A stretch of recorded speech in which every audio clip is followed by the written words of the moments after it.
Baik, selamat siang. Eh, Kembali materi yang saya berikan materi tentang ajaran sosial gereja.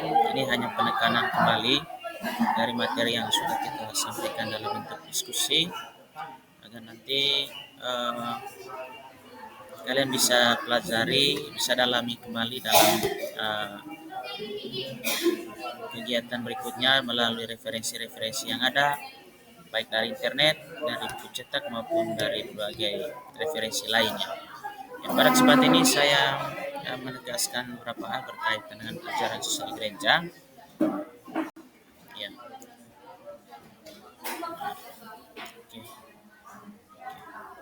Yang pertama ada beberapa poin berkaitan dengan ajaran sosial gereja. Dari masa ke masa itu ada Rerum Novarum, Quadragesimo Anno, Mater et Magistra Pacem Interis, Populorum Progressio, Yes, Justitia in Mundo, ada Labor Exercens Solicitude Socialis Centesimus Annus, Caritas in Veritate, Laudato Si, dan Fratelli Tutti. Kita coba melihat satu persatu dari beberapa poin itu. Yang pertama, Rerum Novarum ini tentang hal-hal baru. Ini ensiklik pertama yang diterbitkan akhir abad ke-19 oleh Paus Leo ke-13 pada tanggal 15 Mei 1891. Ya, fenomena parahnya kondisi kerja. Ini poin pentingnya. Yang berikut, Paus membela hak buruh, pentingnya keadilan solidaritas, ikut meneguhkan hak atas kepemilikan pribadi.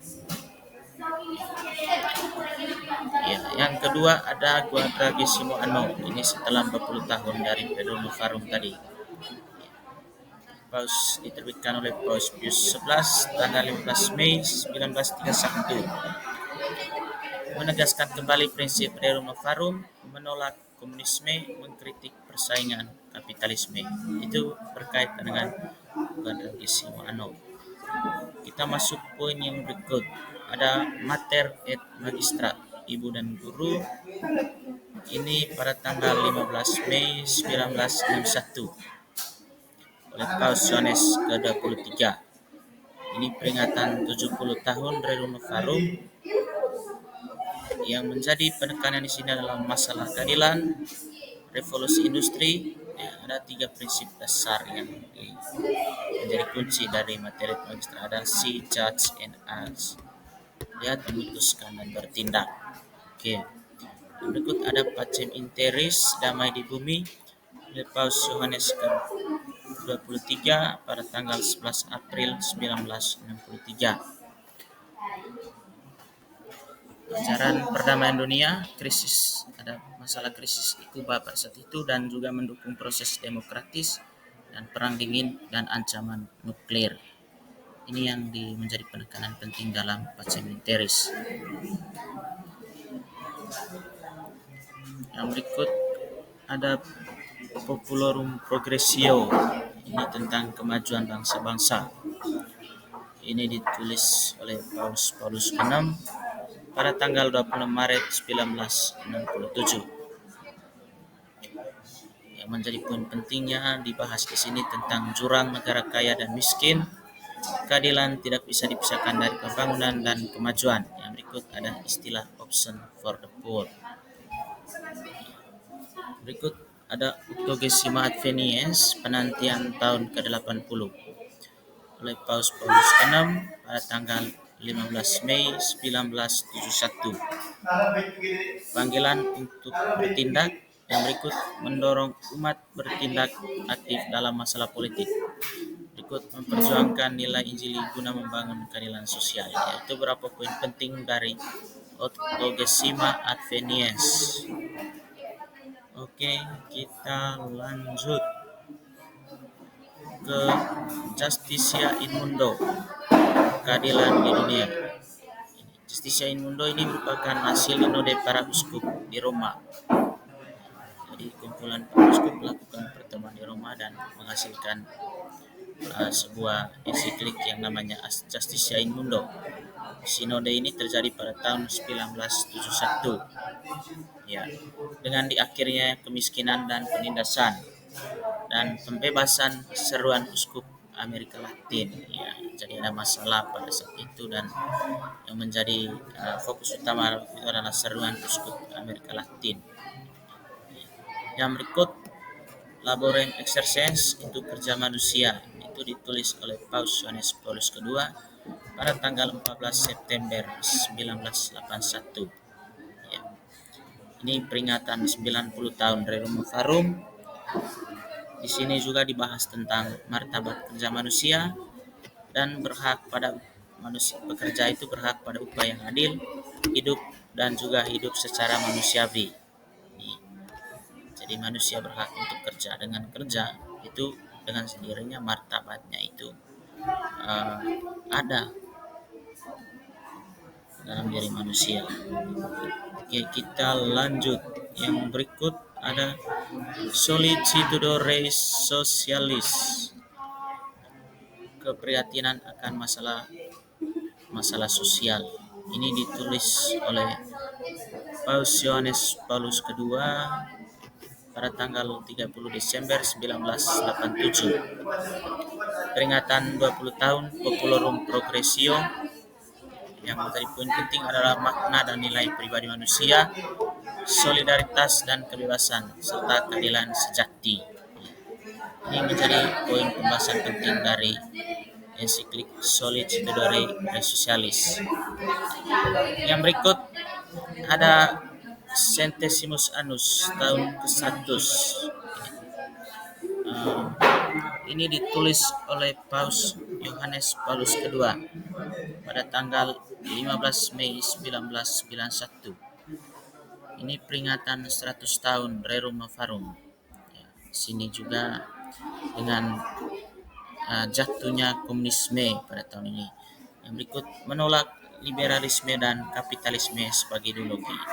Itu poin-poin penekanan dalam Centesimus Annus yang ditulis oleh Paus Yohanes Paulus II pada tanggal 15 Mei 1991. Oke, kita lanjut ke yang berikut ada Caritas Veritate, kasih dalam kebenaran. Ya. Kasih adalah ajaran penting dari ajaran iman Katolik. Menjadi dasar ajaran kita adalah cinta kasih. Ya. Ini ditulis oleh Paus Benedictus ke-6 pada tanggal 29 Juni 2009. Perkembangan integral manusia dalam kasih dan kebenaran. Ini bicara tentang bagaimana kita hidup dalam kasih dan juga dalam kebenaran. Pengelolaan ekonomi berfokus pada martabat manusia. Yang berikut ada pasar sayap kanan kapitalisme dan sayap kiri itu sosialisme. Ini yang menjadi penekanan penting. Jadi penting sekali prinsip kasih dan kebenaran ini dalam konteks ajaran dan juga kehidupan dunia. Jadi manusia dituntut untuk hidup dalam kasih dan juga dalam kebenaran, sehingga martabat dan juga ekonomi itu harus dikelola berdasarkan prinsip ini dan harus diperhatikan dari segi aspek martabat manusianya. Oke.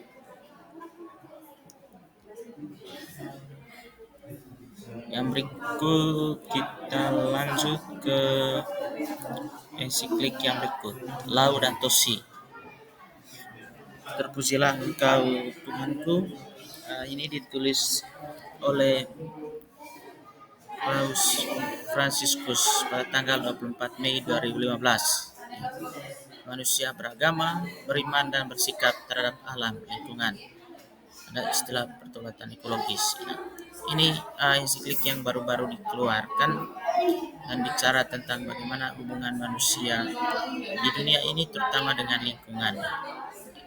Ensiklik ini sangat relevan dan sangat aktual dengan kejadian-kejadian pada saat ini, terutama kejadian dalam konteks lingkungan yang memang sudah situasinya sudah banyak berubah dan banyak mengancam kehidupan manusia sendiri, kehidupan kita. Jadi Paus Fransiskus menulis supaya kita kembali disadarkan pentingnya untuk sebagai manusia beragama kita beriman. Tidak hanya beriman, kita juga bersikap terhadap alam. Bagaimana menunjukkan sikap yang baik terhadap alam dan lingkungan kita. Karena kita hidup di alam, kita membutuhkan alam, dan semua makanan yang kita makan itu berasal dari alam. Sehingga penting sekali kita menjaga punya sikap yang baik, yang positif terhadap alam dan lingkungan. Oke, ensiklik yang terakhir yang ditulis itu ada Fratelli Tutti, semua bersaudara. Ini ditulis oleh Paus Fransiskus pada tanggal 3 Oktober 2020 tentang persaudaraan, tentang persahabatan sosial. Alasan dasarnya tulisan itu karena berbagai macam penyakit yang muncul pada saat ini. Berikut ada COVID-19. Kita adalah saudara dan saudari bagi semua. Itu prinsip Fratelli Tutti, semua bersaudara. Jadi dalam konteks mengambil keputusan, kebijakan dan langkah-langkah kita itu harus memperhatikan aspek-aspek persaudaraan dan juga persahabatan sosial. Oke, yang terakhir saya menyimpulkan beberapa poin penting tentang ajaran sosial gereja.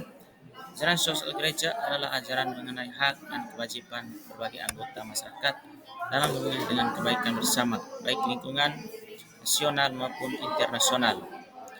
Ajaran sosial gereja merupakan bentuk keprihatinan gereja terhadap dunia dalam bentuk dokumen. Tujuan ajaran sosial gereja menghadirkan penulisan rencana Allah bagi realitas duniawi dan menerangi serta membimbing manusia dalam membangun dunia seturut rencana Tuhan. Ini kesimpulan dari ajaran sosial gereja. Selanjutnya teman-teman, saya arahkan kalian dalam bentuk kelompok yang sudah dibagi itu melakukan sebuah pendalaman dengan dibantu dengan pertanyaan ini.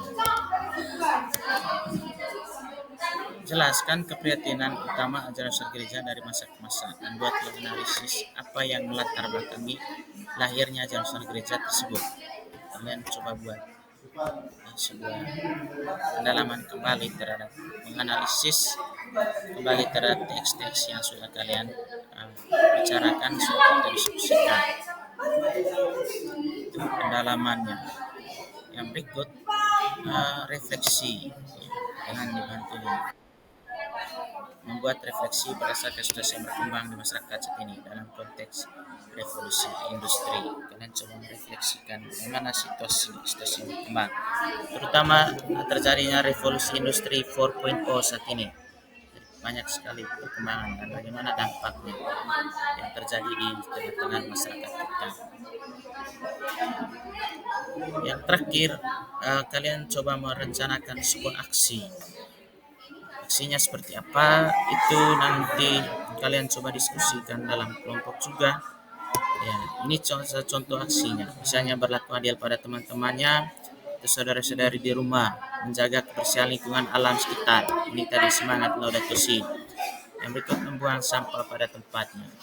Ini adalah salah satu contoh aksi. Tetapi silakan teman-teman juga berdiskusi dalam kelompok. Kira-kira aksi apa yang menurut kamu yang cocoknya untuk apa dan kita lakukan untuk terutama bagaimana kita hidup dalam lingkungan dan masyarakat kita. Itu beberapa poin penting yang menjadi penekanan saya pada materi yang sudah kita bahas.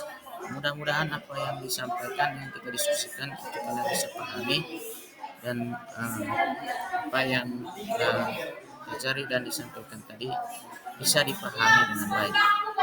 Saya rasa itu saja penjelasan tambahan dari saya.